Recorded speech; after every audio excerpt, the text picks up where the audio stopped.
gentlemen, to this press conference.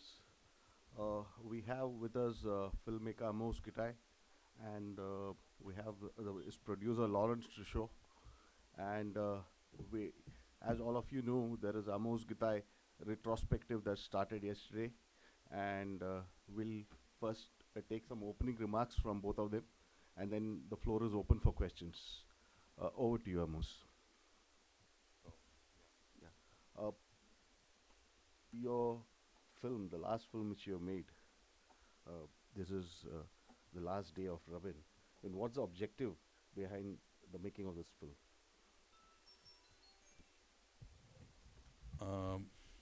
Also, good morning.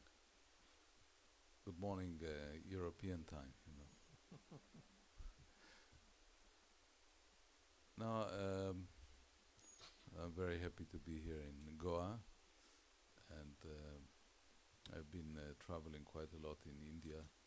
I've been in previous festivals in Trivandrum and Calcutta, Delhi, and Mumbai, and now Goa. So I'm looking forward to discover this festival. And I appreciate that the festival decided to show a group of my films. The film on the assassination of Rabin is probably something that can strike a chord with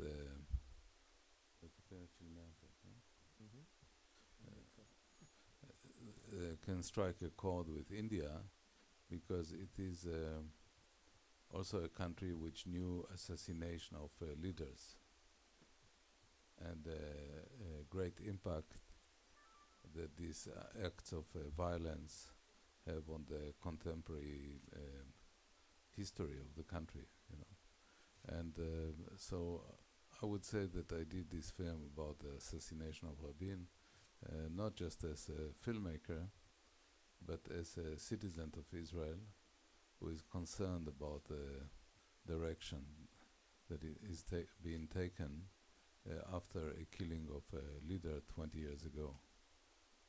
And so I'm sure that beyond the film which was done, which is about Gandhi, I'm sure that Indian filmmakers have a lot of material to deal with the politics of the country. And I think it is, I would like to encourage everywhere that I go, that filmmakers will also get involved with the social context, not just entertainment and great talent. You have a great talent in choreography and dancing, like we have seen the opening night. But I think it's very important for filmmakers to be also involved with the social tissue of the country. Like obviously we all know the great work of Ritwik Ghatak and Satyajit Ray and many other filmmakers who felt that they care for the country, and they would refer to the craft, to the art, in order to shape an opinion. That's, after all, we filmmakers have a great privilege to do a craft that we love, and we should give it back to the society, which gives us this opportunity to speak out. So I think that the film Rabin, The Last Day, is out of affectionate relations to the place I was born, Israel, and also concern about it. I think we need both feelings. We need the passion, and we need to be critical when it's necessary. Lauren, you teamed up with Amos to produce quite a few of his films.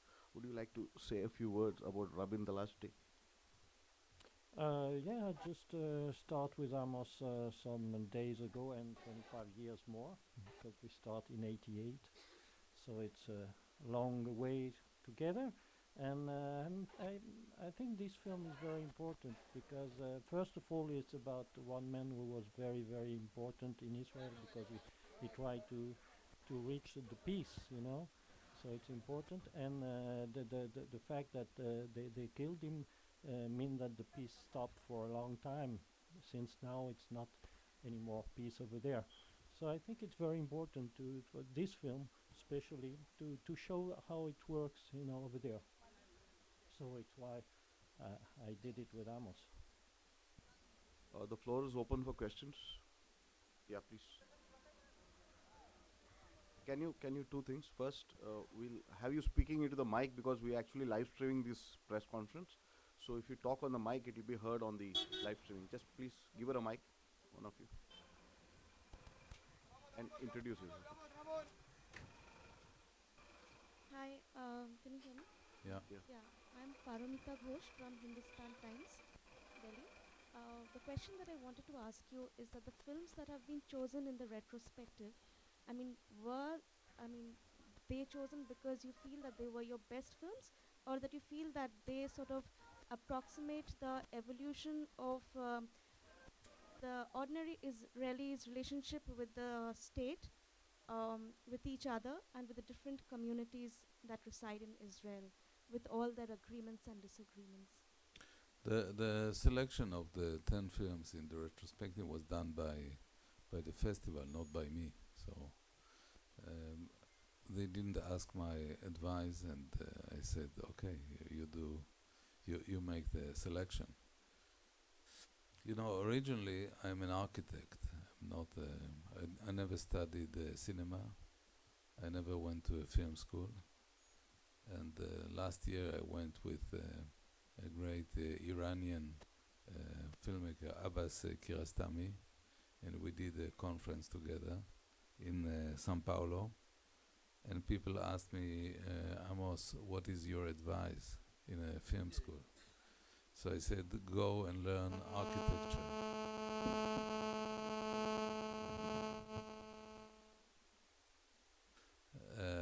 I said, and because I think that we, in this field of cinema, there is too much recycling. People, and the film schools, sometimes they recycle too much, So I think that I feel very free not to have learned cinema. And I think we have to give this freedom to the next generation, so they don't feel too impressed, and they don't feel that they need to copy the previous works. They can go and reinvent and pose questions again, and so to go back to your question, I think they show here films which I did about secular life in Israel. I think they show here one of the first features, Kadosh, which is about the position of women in religion. And I spoke about my own, but I was very proud some years ago when I got a letter from Bangladesh saying that the feminist groups of Bangladesh adopted my film. So it means that cinema can cross borders and go beyond cultures and speak about the conditions of people around the world. And I think this is the strength of this medium. So we should emphasize it. We should keep doing it, and I think it's an occasion also to speak out for the liberty of expression of filmmakers in India. I know that there are some issues about it, and I think that it's very important that this great culture, India, will give its artists freedom to speak out, and I think throughout these 10 films you see that that's what I've been doing with my own country. Yeah. Whoever wants to ask questions, please raise your hands.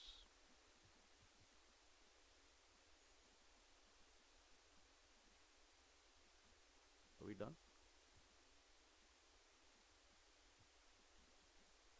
Amos, I don't know how much of Indian films you've been watching, but Indian films are tackling very serious issues.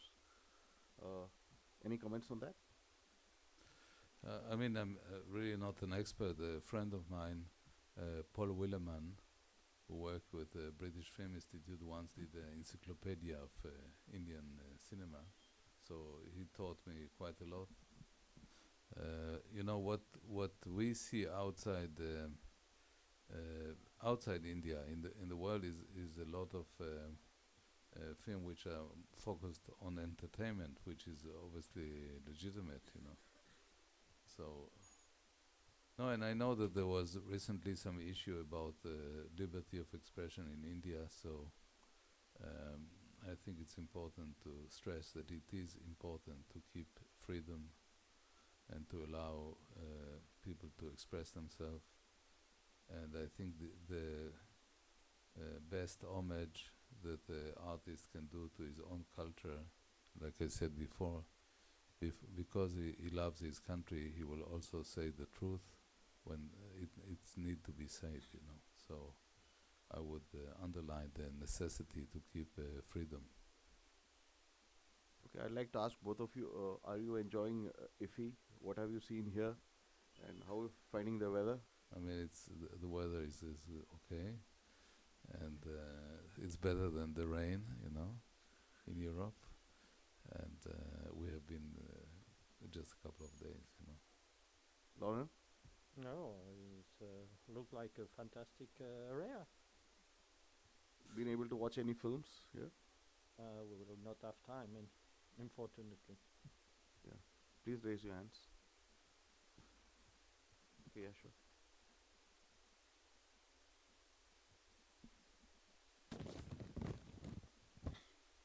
I was because I wanted to interview you. I was sort of in YouTube seeing the speech that Rabin was making. I mean, before the assassination, where he talked of how he had been a military man for like over 70 years, and then he reached the conclusion that it's time to reach out for peace. So I was just thinking that um, assassination is done perhaps by a single man, but it basically means that there is already an environment in the country which supports the feeling from which an a person who would like to assassinate someone. So I was just saying that has there been a movement in Israeli society which sort of has come to realize Rabin's point of view, and is there any growing support for the existence of a independent state of Palestine? I think that there is, you know, like all great cultures, there are different opinions, you know, and so there are different opinions about the relations with the Palestinians, and the current powers in Israel are not the one that were represented by Rabin, as you know.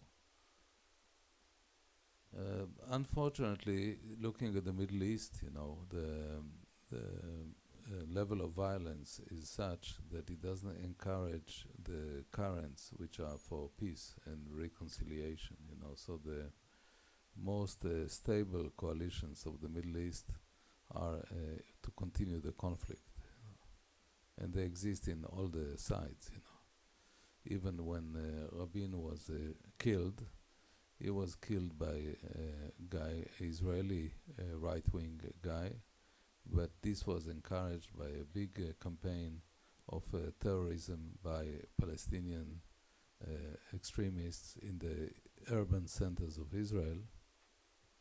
And this wave legitimized the killing of Rabin on the right side. So I think that this is unfortunately, this is the situation of the Middle East. You know, you watch the news, you know that every day it's more and more violent, and it's in turmoil. But I think that this current of Rabin, which was about creating a coexistence, is very important, and it will prevail, you know.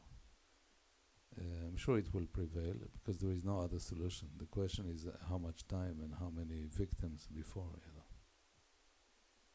Amos, we We are also having some questions on Twitter because we had a hashtag for this event. So I'd like to ask Rajit. Yeah, please.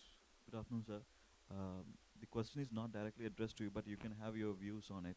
The India Old Age has asked, why don't we get to see many Israeli films in India, and why don't we get to know more filmmakers from Israel in India?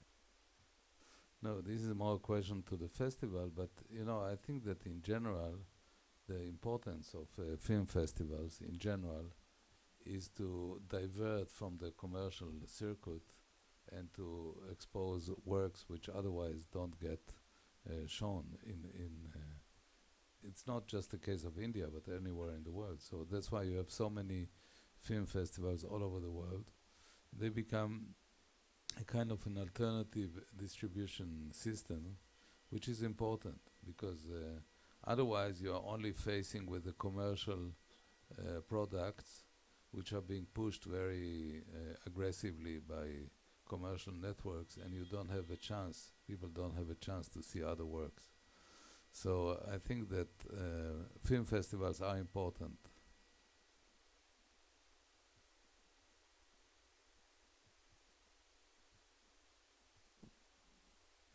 Yeah. Please give her a mic. Take the mic. In your films, the ordinary Israeli and Palestinian is in Israel, who are kind of permanently in a state of hostage in the country. I mean, what kind of stories and their lives find expression in your films? If you could give me by way of examples through your films. No, How do they deal I with the invite you to situation? see the films which are here. It's a good I will, beginning. yeah, I You'll will. have Mm. 10 films to see. It's quite a lot.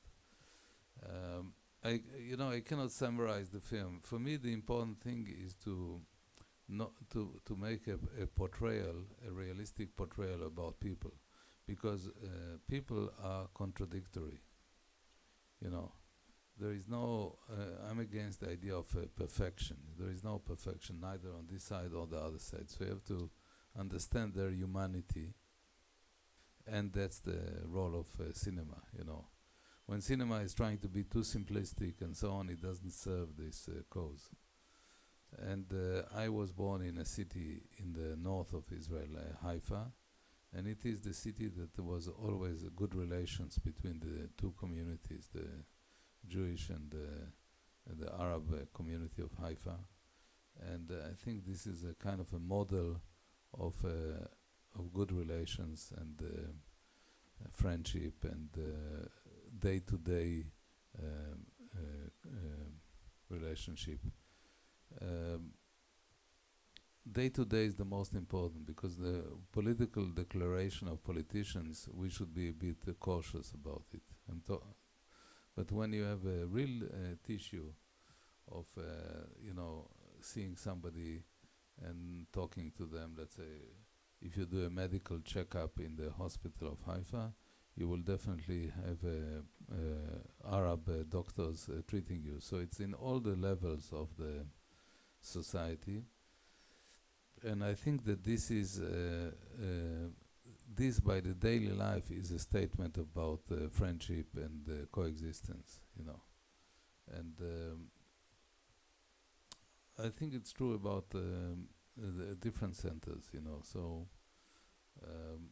I tried in a film which will be shown here, Yom Yom, to speak about this daily life.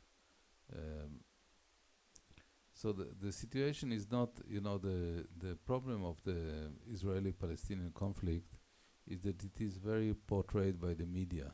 So so the media find it very easy to assign the roles, the good and the bad, and sometimes the media change the next day who is the good and who is the bad. I think that cinema has to go more deep and to try to create an understanding. Amos, you've been using a fictional format for your trilogies. I mean, though the issues are serious. Is there any particular reason why you favor one format over another? Why not documentary format or any of those? No, I also did many documentaries. I started by doing documentaries, I think that I'm not sure they are selected here, Yeah. but I did Mostly many fictional. many documentaries. I like a lot documentaries. Last question: would you describe yourself as a pacifist? I mean, that seems to be the message coming out with many of the films. No, I think that we have to strive to find. Like I said, there is no. Uh, we have to go down from the angelic vision, and we have to find a way of understanding. It will not be perfect, The difference between art and cinema, or between politics and cinema or any art, is that in the arts we want to do the most radical film that we can do. Exactly our opinion. Politics is about finding good equilibrium, you know. So it's not about perfection. The when you have politicians who want perfection, you end up with Pol Pot, He wanted everybody to be agriculture, but everybody else should be killed, So politicians, they have to find delicate modes of coexistence, of balances, and if they succeed to do it, they provide better life to their people. The artist, we have an opinion, we have to portray it. I chose to be a filmmaker. Originally, I said I was an architect. My father was an architect. My son is an architect. So uh, I like to use the kind of cinema that I do to portray my ideas. And I'm sure that one day the Middle East will be walking into a better phase. And also, I'm a believer in ideas. People think that the world is only cynical, it's only about money and the machine guns, but ideas have moved the planet also. And the Jewish people, if they didn't believe in ideas, they wouldn't be here. So you have to believe in ideas, and ideas are strong. There are a lot of ideas which changed the way that we live, and so we have to speak out, to do good works, honest work, to speak about ideas of coexistence, of moderation, of peace, and these works will stay, and they will make their own way, and one day it will happen. Last question, Amos. Do you see the rise of the Islamic State in the Middle East as maybe it will provide some material for some of your future movies? I don't want to have all the Arab filmmakers unemployed. Okay. Thank you, Amos Gitai and Lawrence Truffaut, for coming here to the press conference. Thank you. Yeah, thank you. Yeah, I'd like to announce that the next press conference is at 12:30. It's on the northeast section.